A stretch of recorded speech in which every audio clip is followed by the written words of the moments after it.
When you want to get off the darkest ground,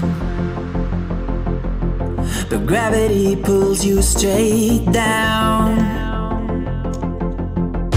Earth from a bird's eye view.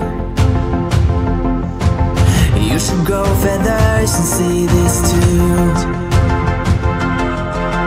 When you want to get off the darkest ground,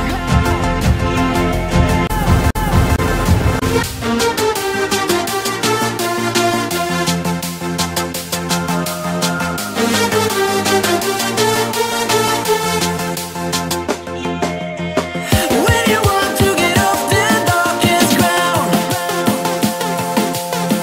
gravity pulls you straight down.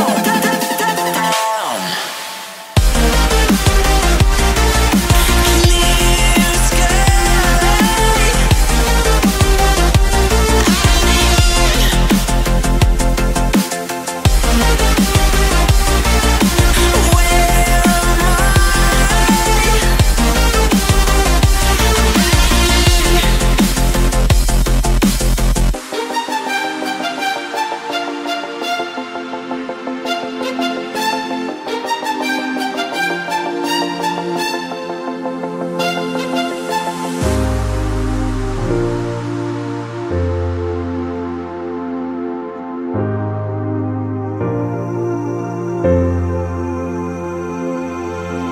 When you want to get off the darkest ground,